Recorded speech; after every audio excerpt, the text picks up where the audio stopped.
A Western Conference contender apparently is interested in adding RJ Barrett to their roster for next season. Last year, the New York Knicks listened to trade offers that included RJ Barrett in those deals, especially during their Donovan Mitchell trade negotiations. If they do the same thing again this offseason, it could potentially mean the New York Knicks will move RJ in a trade for a superstar. Also, the New York Knicks just signed a former Florida high school star that had a New York Knicks legend as his mentor. We're going to break down all of this and more today. But before we get started, about 92% of you guys watching this video are not subscribed. We are on the road to 2,000 subscribers, and your support could really help us out. If you like content like this, please go ahead and hit that subscribe button because it really helps support all the content that we're creating for you guys. And now, let's get started. A Western Conference contender is apparently interested in adding RJ Barrett to their roster next season. According to Ian Begley, the Los Angeles Clippers are one team to watch in regards to adding RJ Barrett in a potential trade. According to Ian Begley, I do know the Clippers over there. There are some fans of RJ Barrett.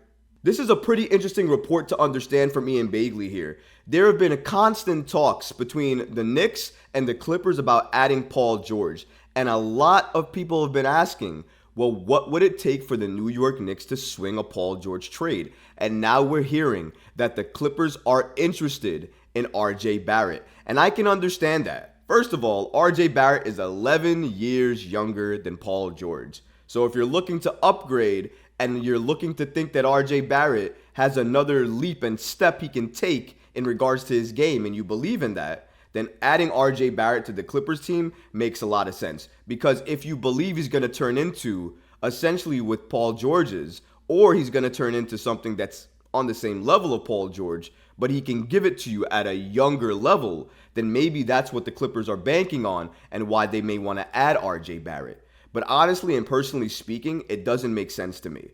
RJ Barrett for Paul George and probably another player and a couple of other picks is probably what it's going to take in terms of a package deal that gets Paul George to the Knicks and RJ Barrett to the Clippers. However, I don't think the Clippers would add RJ Barrett right now. There's a couple of reasons for that, but the Clippers management let it be known that they are happy with Paul George and Kawhi Leonard. They still believe in that tandem, and they still believe in adding pieces around that group to contend in the West. It's not like the Clippers are openly stating that they don't like what they have with Paul George and Kawhi Leonard. They're not stating that publicly, even though a lot of people looking from the outside in are seeing a lot of load management, a lot of injury concerns, and seeing Paul George is on the wrong side of 33. A lot of injuries. He's obviously due a lot of money, $46 million this year, and if he doesn't get an extension of 4 years, $220 million, he'd then be able to pick up his player option next year and opt in for about $49 million. So injury concerns, obviously he's going to get paid. And with the Clippers as of right now, they like the squad that they have, and they probably felt if they were healthy, they could have contended in the West this past season.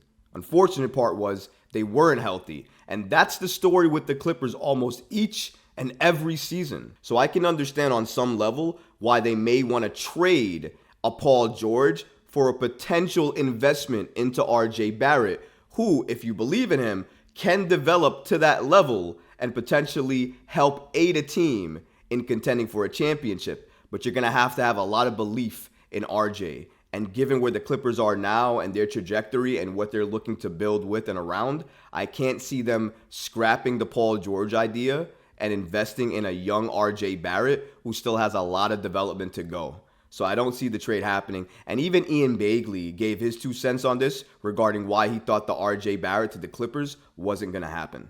According to Begley, the Clippers could be looking for a win-now player if they decide to part ways with Paul George.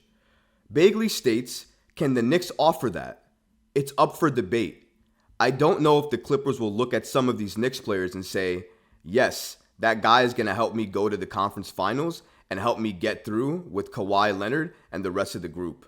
That's why, to me, it just doesn't seem super likely. If the Clippers continue to signal that George might be available, I would assume that the Knicks will continue to check in.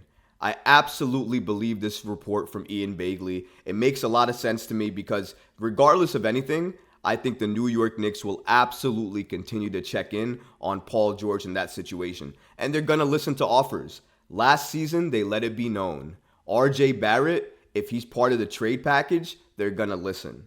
There's been reports even in May of this year that if RJ Barrett was on the table in a potential deal for a superstar, the New York Knicks would listen. But given the report here from Ian Begley, I don't believe that even if Paul George was made available by the Clippers, that the Clippers would choose the Knicks as a trade destination. Because at this point in time, I don't think the Knicks have anything the Clippers want to trade with in order to pair that with Kawhi Leonard and the other pieces they got to contend in the West. I just don't see it happening. The Knicks signed an undrafted rookie to a two-way contract recently, and he's generating a lot of buzz. The Knicks signed former Florida high school star Jaylen Martin to a two-way deal recently. Now, he's an undrafted 6'6" wing, and this kid can play. But more than that, he has a mentor in Charlie Ward. That's right, the all-time great Knicks legendary point guard was his coach for 3 years in Florida, and he had a lot of great things to say about him. According to Ward, in regards to Jaylen Martin, my advice for him is to keep working and keep doing what got him here.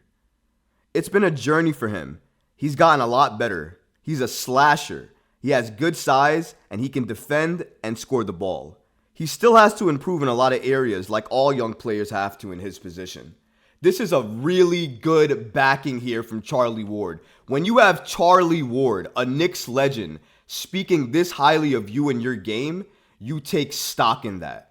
This is a major coup for the New York Knicks signing Jaylen Martin because apparently Charlie Ward is giving him a huge backing in regards to his slashing, his ability to defend, and his ability to score the ball. And apparently, for Charlie Ward, Jaylen Martin checks all of these boxes. Again, he's a 6'6" wing, and wings in the NBA today are one of the most coveted positions to have. Charlie Ward coached Jaylen Martin in Florida for 3 years, where he saw him become a star. And then afterwards, he had a lot of prospects and a lot of places he could have went, and he chose to go to the Overtime Elite high school team where young players can get paid for playing. And that's where he made another jump in his playing time and playing game. For the Overtime Elite, he averaged the following. Martin averaged 14 points, 5 rebounds, 1.6 steals, and shot 49.1% from the field. And according to his coach, Timothy Fanning, he said Martin doesn't force the issue. He is patient with his approach. Those are some great numbers to average for the Overtime Elite team.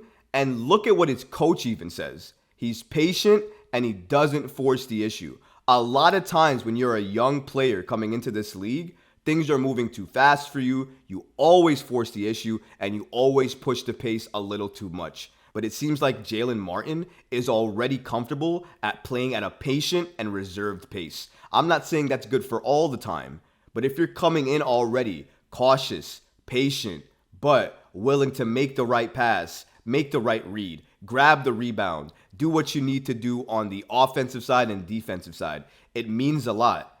And Charlie Ward was recently asked about how Jaylen Martin could thrive in the NBA, and he said the following about Jaylen.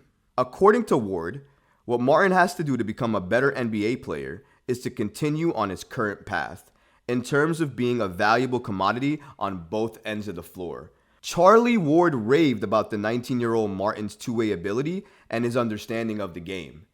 He has backing from his coach with the Overtime Elite, and he has backing from a Knicks legend in Charlie Ward, saying that he is thrilled, he's raving, he's so excited and happy about Jaylen Martin and his two-way ability. As a wing, you have to be able to score and you have to be able to defend.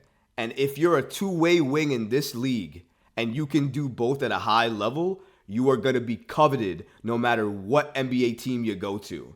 And it seems like the Knicks made a very smart signing on draft night. They didn't have any draft picks, but they signed Jacob Toppin, Obi Toppin's brother, and now they made another big move by signing a former Florida high school star in Jaylen Martin, whose mentor was the great Charlie Ward. It could not get better than that. And everything we're hearing coming out from Charlie Ward, coming out from his coach, and just other sources around the league are indicating that this signing of Jaylen Martin for the New York Knicks was an extremely great signing. I just can't wait to see what Jaylen Martin does come the Summer League. If you like this video, go ahead and leave a comment below, smash that like button, and don't forget to subscribe to the channel. Until next time, Knicks fans. Peace.